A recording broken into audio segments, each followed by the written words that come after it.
Paul, an apostle of Christ Jesus by the will of God, to the saints in Ephesus, the faithful in Christ Jesus. Grace and peace to you from God our Father and the Lord Jesus Christ. Blessed be the God and Father of our Lord Jesus Christ, who has blessed us in Christ with every spiritual blessing in the heavenly realms. For he chose us in him before the foundation of the world to be holy and blameless in his presence.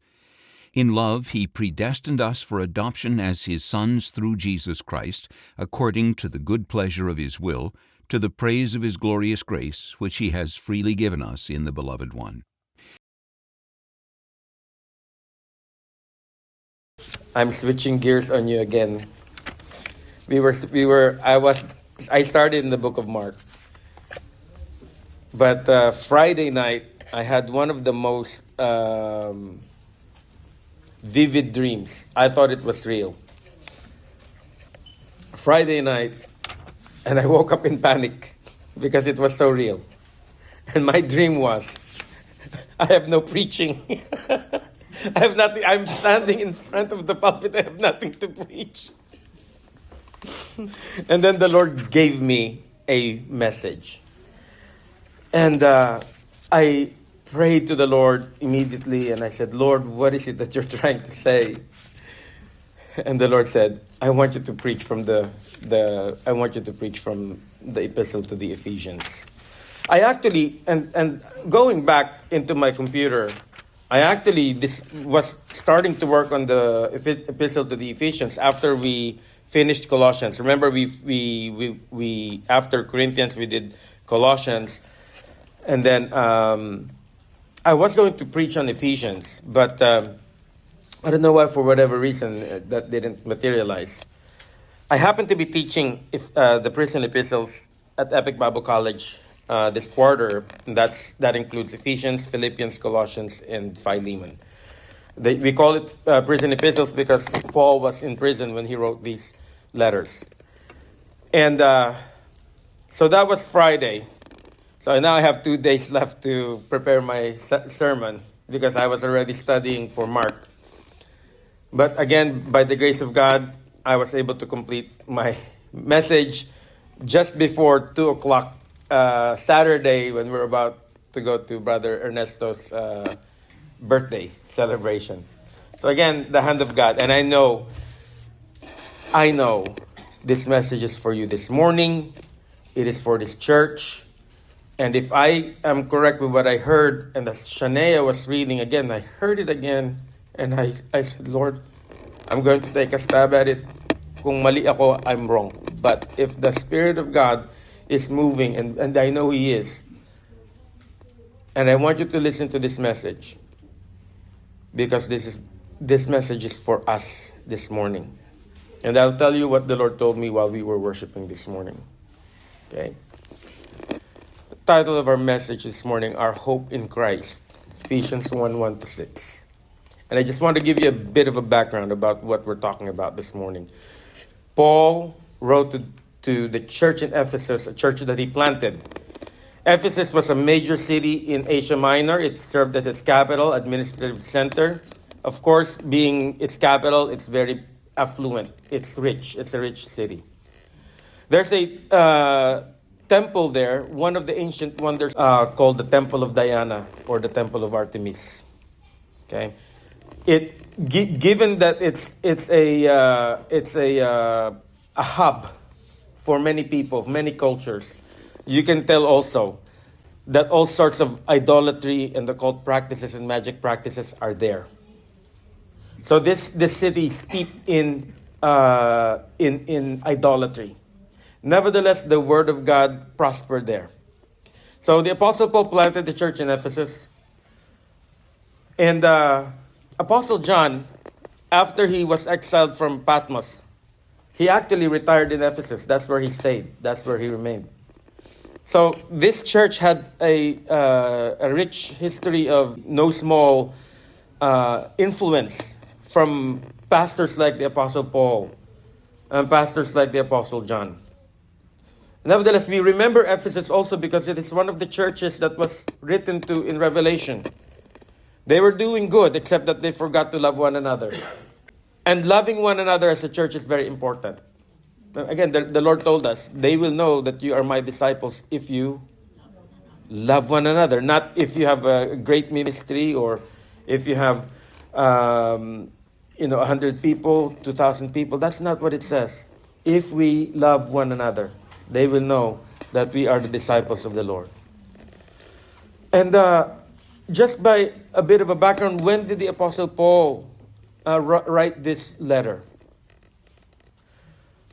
Conservatively speaking, about 62 AD, when he was imprisoned in Rome. Okay?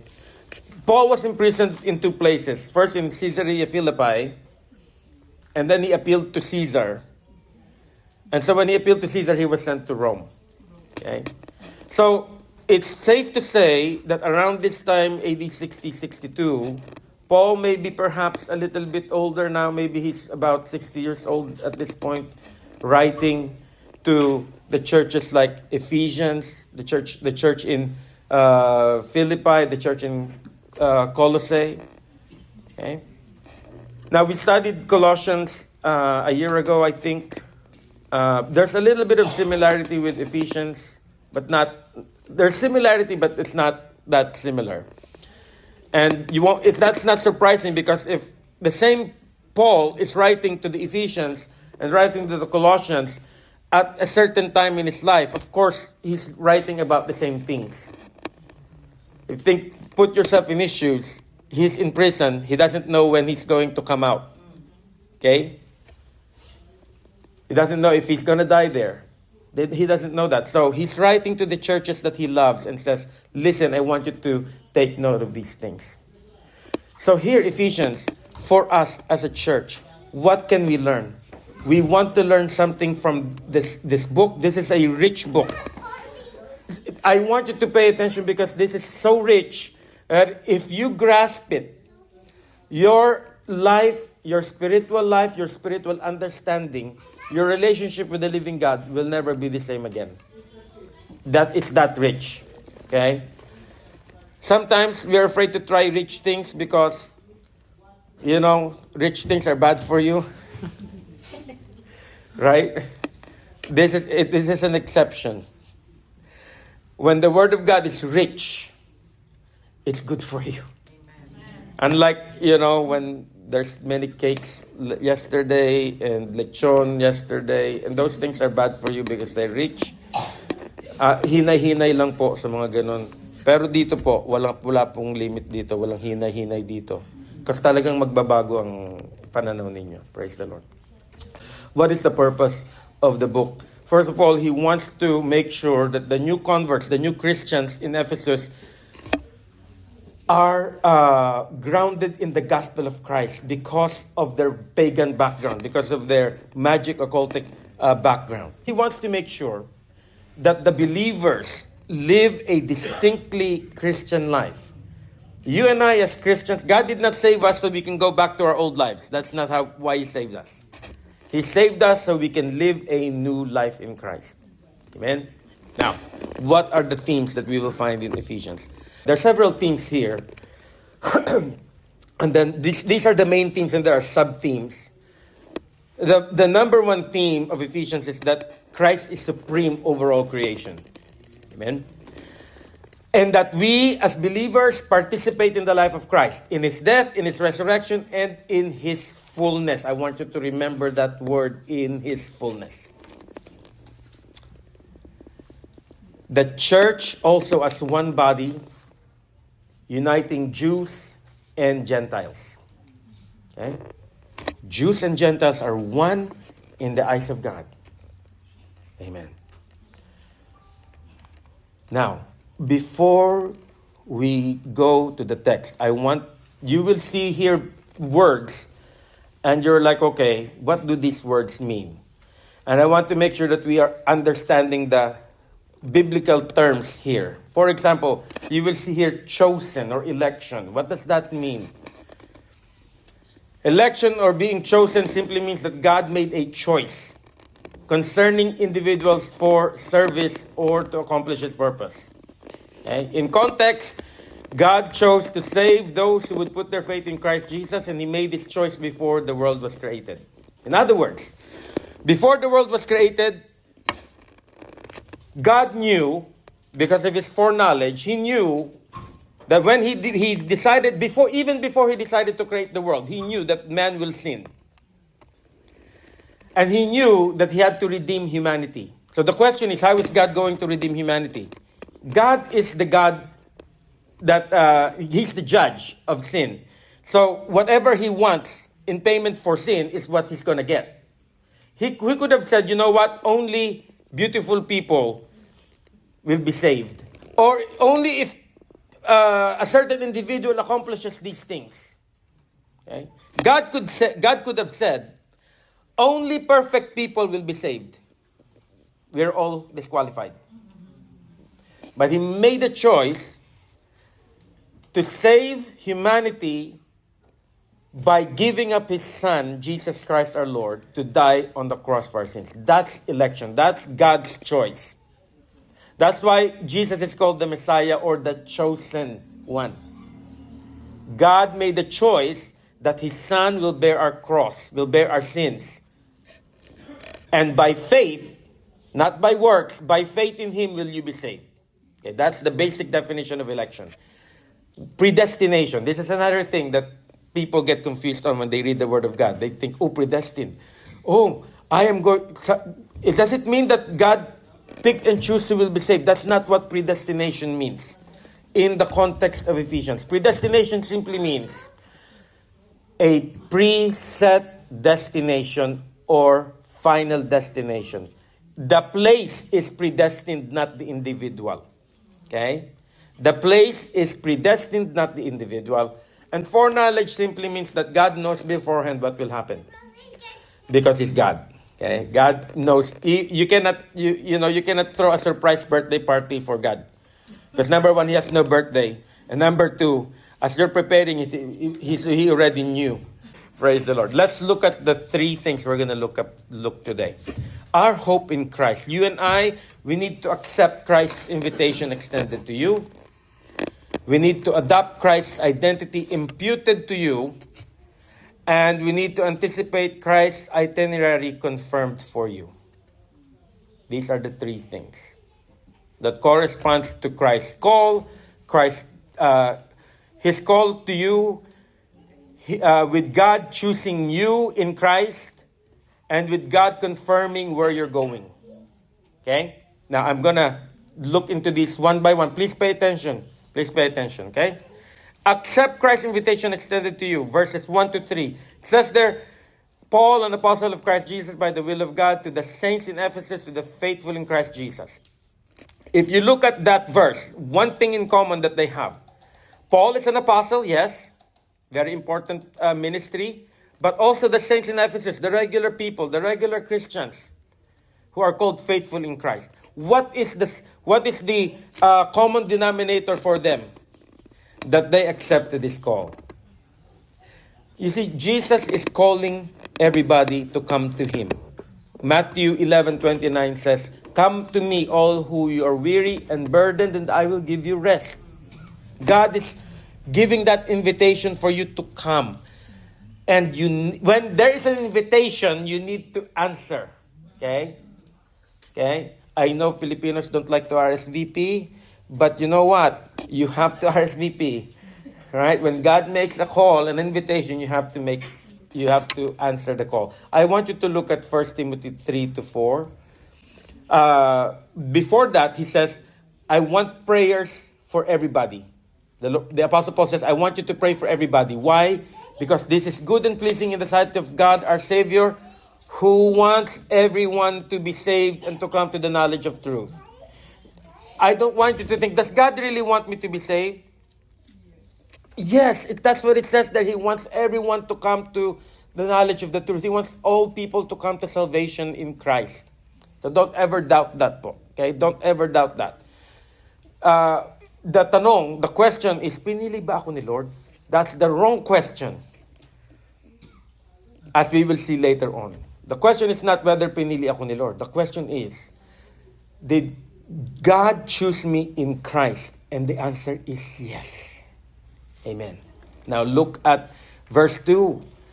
Not only is the invitation to answer his call, but also to accept his grace. Verse 2, grace and peace to you from God our Father and the Lord Jesus Christ.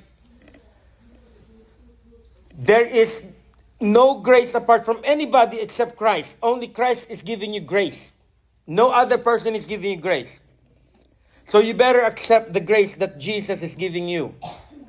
You have to accept it. Don't try to insist and say, you know what, I'm going to impress God by my good works. It's not going to work like that. You can never impress God with your good works. Okay? I want you to look at Titus 2:11. I like the NIV rendition of this verse. For the grace of God has appeared that offers salvation to all people. Who is the grace of God that has appeared? Jesus is the grace of God that has appeared. And Jesus is offering salvation to all people. Come to me, all you who are weary and heavily burdened, and I will give you rest. Jesus is the grace of God. And He's offering salvation to you and I right now. And my prayer to you is that you and I will take advantage of this. Grab a hold of the... have you seen someone drowning? I'm drowning, but don't help me. I'm going to save myself. You and I, we are drowning in sin. We are drowning in debt. We're up to here in our debts with the living God, with the holy God. And Jesus is reaching down to you. And you better grab a hold of His hand, because that's the hand of grace. Okay? You and I will never be saved by anything else other than the grace of the Lord Jesus Christ. Now, I want you to pay attention to verse 3, because the invitation is not just for you to answer His call and to accept His grace, but look at this. Verse 3, He wants you to abide with Him in the heavenly realms. Verse 3, blessed be the God and Father of our Lord Jesus Christ, who has blessed us in Christ with every spiritual blessing in the heavenly realms. Now, some of you might say to me, Pastor, heavenly realms lang yung blessing ko, spiritual blessings. Pastor, what happened to the physical blessings, Pastor? Be happy that the blessing that is promised to us is a spiritual blessing in the heavenly realms. Why? Because spiritual blessings translate to physical blessings. If that's only physical blessing, we're in trouble. Because spiritual blessings doesn't go to the spiritual realm. God knows what He's doing, and God knows what He's promising you and I. He's promising you spiritual blessings that translates to physical blessings. If you can grasp that, that's very important. Spiritual blessings is everything and it's all you need. Hallelujah. I want you to look at 1 Peter 1:3-5. 1 Peter 1:3-5. It says, blessed be the God and Father of our Lord Jesus Christ. By His great mercy, He has given us new birth into a living hope through the resurrection of Jesus Christ from the dead, and into an inheritance that is imperishable, undefiled, and unfading, reserved in heaven for you, who through faith, are shielded by God's power for the salvation that is ready to be revealed in the last time. I like this. Some other version says, kept in heaven for you. I like the word reserve. Why? Why do you put things in reserve? For the future. When you need it, you have something to go and get from. That's what reserve means. So God has the spiritual blessings for us. Through the resurrection, it's promised to us by His great mercy. Through the resurrection of Jesus from the dead, into an inheritance that is imperishable, undefiled, and unfading, that is reserved in heaven for you. That means, at any given time that you need something, you can come into the throne of God's grace and say, Lord, I need your reserved blessings. I need your spiritual blessings that you kept for me. There are so many unclaimed blessings in heaven because Christians don't come to prayer when they need it. What we want to do is try to fix the problem ourselves. And God says, no, I will not be glorified by that. God is not, what is that saying? God helps those who help themselves. You can find that in the book of 2 Opinions, chapter 3, verse 5. I did not invent that. That was by Pastor Harden, Dr. Harden's favorite quote. That is, God helps those who help themselves. You can find that in the book of 2 Opinions. I'd rather go to 1 Peter 3, 1 Peter 1, 3 to 5, rather than the book of 2 Opinions. Reserved in heaven for you. That means you and I can claim it. We can ask the Lord. The Lord says, ask and I will give it to you. Hallelujah. So, what are we going to do? There's an invitation extended to us. We need to answer His call. We need to accept His grace. And we need to learn to abide in the heavenly realms. Don't make the mistake of abiding. Some Christians live as if they're going to live here on earth forever. Don't. Believe me. I'm telling you, believe me. Right? When you're young, it feels like, oh, I can conquer the whole world. Then you start getting old, like Pastor Kirby, who had knee problems, shoulder problems, my shoulders, my hips, what is that song? My toes, my knees, my shoulder, my head. And then, let's include the hernia. Hallelujah. And then you realize, oh, you know what? I'm not staying here forever. I'm going to check out one of these days. And by God's grace, I almost checked out 3 Sundays ago. I almost checked out. But by God's goodness, the Lord saved me from death. Eileen was not supposed to come back that night. Because I told her, magpahinga ka na. I wasn't took to anything. The nurses already did their rounds. I ate dinner, went back to bed, passed out in my bed. When she came. I am gray, and with blood pressure of what? 67/48. If she did not come, I would die, because the next time the nurse will do the rounds will be around 12 o'clock. I'm telling you, after that experience, I said, Lord, how great is your goodness. My whole perspective changed. I don't want to live here on earth. I need to prepare all the more for the heavenly address that God has for me. Amen. Hallelujah. Now, verse 4. We're just going to focus on verse 4 right now. Adopt Christ's identity imputed to you. I need you to understand something here. Okay? A lot of people make a mistake in quoting this. I hear this a lot. Thank you, Lord, for choosing me before the foundation of the world. That's not what it says. It doesn't say He chose me before the foundation of the world. You're missing 2 words that are very important. What is that 2 words that is very important? Nope. In Christ, for He chose us in Him. You are chosen in Christ. Nobody is chosen to be saved. But you are chosen in Christ. In other words, if you put your faith in Christ, you are chosen. You understand me? Some people read this verse and says, oh, He chose me before the foundation. They keep forgetting that word, in Him. It doesn't say God chose me before the foundation of the world. And the meaning of the choosing in the foundation of the world, again, as I was telling you earlier, He chose us in Christ before the foundation of the world. Why? Because it refers to God's plan to redeem humanity in Christ even before Adam and Eve was committed that sin. That's why the Lord Jesus in Revelation 13:8 is called the Lamb who was slain from the creation of the world, from the foundation of the world. Jesus was not an afterthought. When God created Adam and Eve sinned, God did not oh no. God did not do that. He wasn't surprised. He knew you and I will. And I hear some people when I was younger, if I was Adam, I would not sin. I would not, no. I believe me. God, I can guarantee you. Maybe not sooner than Adam, but at some point. God knew the weaknesses of human beings.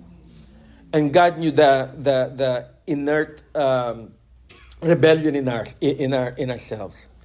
God knew that it was just a matter of time before Adam and Eve will disobey. And He already had a plan. That He will send, again, the plan was that He will redeem humanity by the work of Jesus Christ. Not by our good works, not by our talents, not by our riches, not by our accomplishments, but simply by Jesus. Okay, that's what it means. So now, going back again to this verse. You are chosen in Christ. Can you repeat that phrase with me? In Christ. Okay. You are chosen in Christ. What does that mean? You now have a new identity. Paul will speak about this later on in Ephesians, where it says, before you came to Christ, you were in darkness. Actually, what it says there, you were darkness. Without hope and without God in this world. That's what it says there. Chapter 2, verse 12 of Ephesians. Remember that at that time you were separate from Christ, alienated from the commonwealth of Israel, and strangers to the covenants of the promise, without hope and without God in the world. That's you and I. That was our identity before we came to Christ. We are basically losers. That's what it says. But praise be to God, He chose us in Christ. Because Jesus is the chosen one. If you put your faith in Christ, you're also chosen. And if you are chosen in Christ, it is no longer you that live, but Christ lives in you. Yes. Your identity now is Jesus. Not your career, not your accomplishments, not anything. Jesus, simply Jesus. And I want you to look at 2 Corinthians 5:17. It says there, if anyone is in Christ, he's a new creation. The old has passed away, behold, the new has come. I don't know why we want to hold on to our old identity. My old identity is, I don't want it. I want the new identity. I want Jesus. I want, if anybody, and by the way, when God sees us, He sees Jesus in us. That's why we can come to the throne of grace.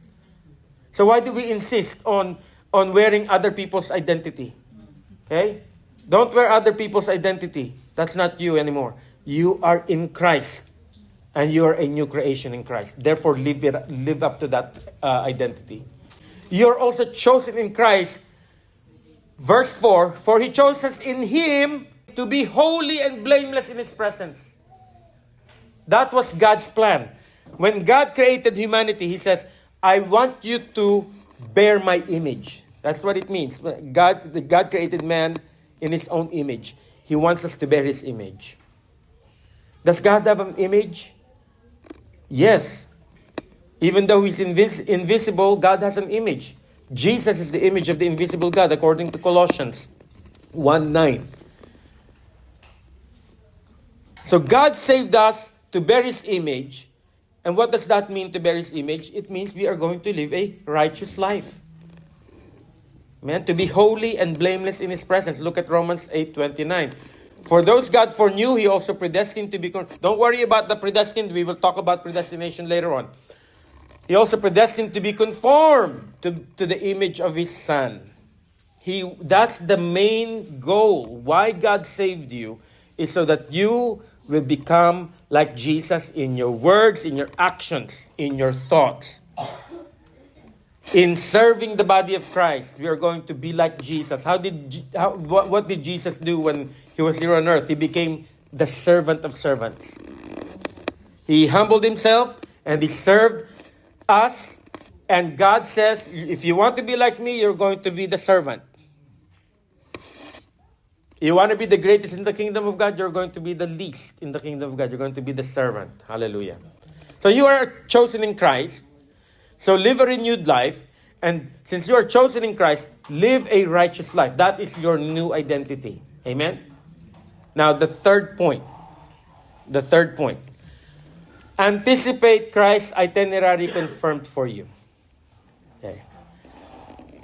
Verse 5 says, part of verse 4 is in love. Okay, in love, He predestined us for adoption as His sons through Jesus Christ, according to the good pleasure of His will, to the praise of His glorious grace. Now, a lot of people, when they hear this word predestined, the first thing that comes to mind, and I know where this started. This started with Augustine. Augustine started this wrong interpretation of predestination. Now, when you talk to Christians, ordinary Christians, about predestination, the first thing that comes to mind is that, oh, God already picked and choose who will be saved and who will not be saved. That's farther from the truth. That's not how it works. Because what's predestined is the place, not the individual. I want to show you an example here, okay? So, again, going back to predestination, what does predestination mean? Without its theological, the plain, simple meaning of predestination simply means a preset or final destination, referring to the place, not the individual. Okay? Thank God for AI, I was able to create this illustration. Hallelujah. The plane has a preset destination. Okay? The plane has a preset destination. The passengers going into the plane will go to the plane's destination. Okay? That's why you, as a passenger, shouldn't be worried about, is this plane going to Manila? Right? The plane has a preset destination. When you go into the plane, you know that that plane is going to Manila or wherever it is that you're going to. Okay? And the passengers there are going to end up in that place. Now, I want you to think of Jesus as the plane. Okay? Jesus is the plane, and those in the plane is going where Jesus is going. Let me ask you this. I want you to go back to the Old Testament. When God said to Israel, come out of Egypt, does he have a place for the people? Yes. Or was he just making things up? No. When he called the people out of Egypt, what did he intend to do? To bring them into the promised land. That's their predestination. Now let me ask you this. Did everybody who come out of Egypt, did they go into the promised land? No. Why? Stubbornness? Disobedience? There's one word that I'm looking for. Unbelief. The stubbornness and the disobedience is just a symptom of the unbelief. People are not believing because of their are stubborn because of their unbelief. So God said, I'm going to bring you to the promised land. Was God lying? No, He wasn't lying. But the problem is, the people don't want to believe God. Same thing with us. Going back to our text, in love, God predestined us for adoption as His sons through Jesus Christ, according to the good pleasure of His will, to the praise of His glorious grace. So when God called us, you can be sure that He called us because He wants the best for us. But the problem is always with man, not with God. The problem is, konting sakit lang, konting hirap lang, a little bit of trials, a little bit of testing, we want to give up. So do not doubt your adoption because God already confirmed it for you. If God says, I'm going to take you to the promised land, He's going to take you to the promised land. Is God going to allow you trials and testings like He allowed the Israelites? Yes. Why? So that you will learn to trust God. And this is the problem. A little bit of ache, a little bit of pain, a little bit of trials and testings, we want to give up. And that's not the case. We're not and that's why Paul said in Romans, he quotes Habakkuk where he says, if you shrink back, I will not be pleased with you. In other words, if you will turn your faith, you will turn from your faith and you will turn from your relationship with Jesus Christ because of a little bit of hardship, God is not going to be pleased with you. And you're going to end up like those who died in the desert because they don't want to believe in God. So don't doubt your adoption because God gave us this adoption. This is a promise. Look at Romans 8:23. Not only that, but we ourselves who have the first fruits of the Spirit, grown inwardly as we wait eagerly for our adoptions as sons, the redemption of our bodies. I want to tell you a little bit about the Roman culture. Okay, the Roman culture. If we are in Rome right now, Just because my son, my Asher is my son, he's my biological son. In Rome, in the Roman culture, if I want my son to inherit my estate, even though he's my biological son, I have to adopt him. Do you understand that? We have to go through a process of adoption. And I tell the whole world that this is my biological son, but I'm adopting him. That happens at the legal age. I don't know what the legal age then is. That's why if you understand this, if you understand the history of Rome, the Caesars, the succession of the Caesars is not their biological child.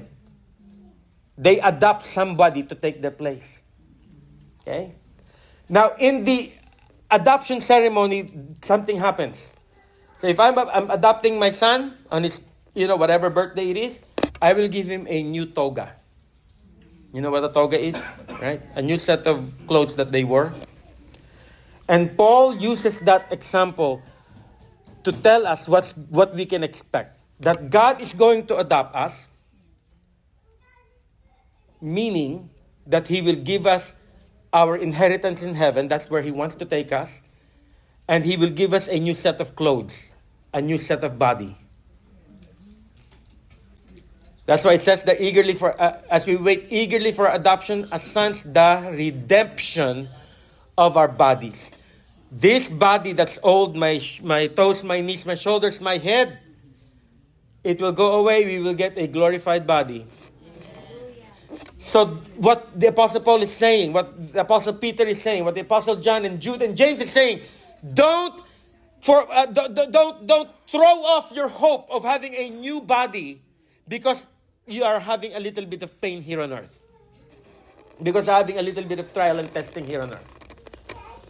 Do you understand me? Stay with me. I know some of you are kind of like, I can see some people in the back looking around. Stay with me. Because I need you to stay with me. Malapit na po tayong matapos. Don't throw your hope. Makinig po kayo. Don't doubt your adoption because it is confirmed by God's promise, and don't discard your adoption because it is confirmed by the sacrifice of God's Son,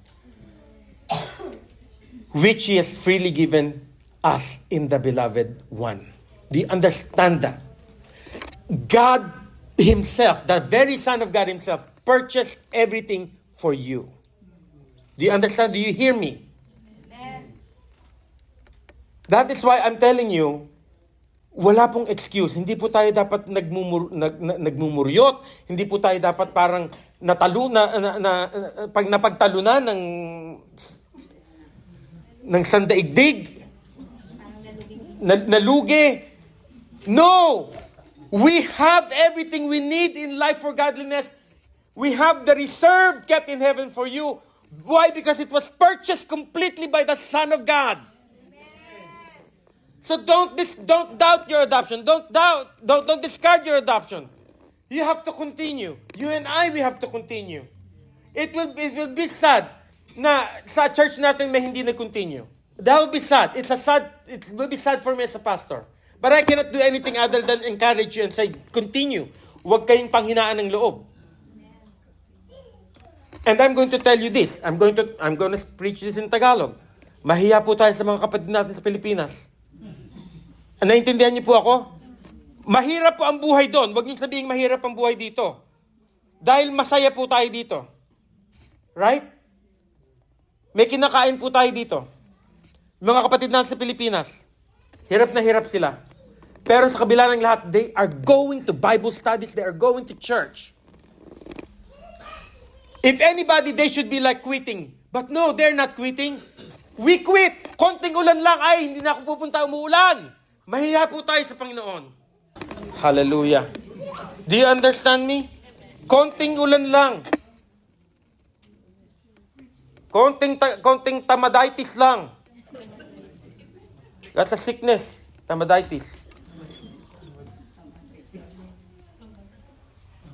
You hear what I'm telling you? You hear what I'm telling you?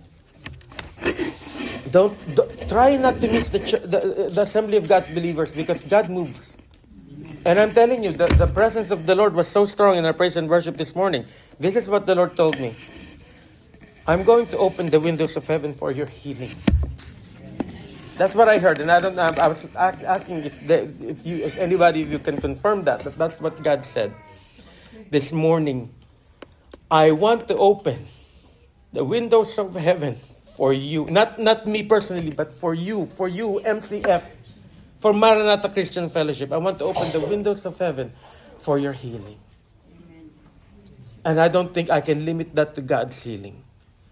God is opening the windows of heaven for you if you will only believe in Him, if you will only put your faith in Him, if you will only give your whole life to Him. That's what God was asking the Israelites. Just trust me. I will prepare everything for you. You will eat the best of the land. I will take you to a land flowing with milk and honey. But a lot of us, we are not living that life. Why? Is it because God failed in His promise? No. It's because we fail to grasp what it is that God has promised us. And this is the heart of God for you this morning. God is more than able to do exceedingly abundantly, far above all that He could ever ask, far above all that we could ever ask or think. Why? Because Jesus purchased it for you. He purchased it for you all. Not just your redemption from your sins, but also for your healing, for your provisions. We need to start living our lives in a way where we are open to God and say, Lord, do with me what you want. Glorify your name in my life. Glorify your name in my trials, in my tribulations, in my testings. I'm not preaching here that you will be trouble-free. That's not what I'm preaching. What I'm preaching here is that even if you have troubles and trials and testings, that God is there and you will see the hand of God move. You won't have to rely on plan A and plan B and plan C. You just simply will call on the Lord and He will answer you. And He will make His will known to you.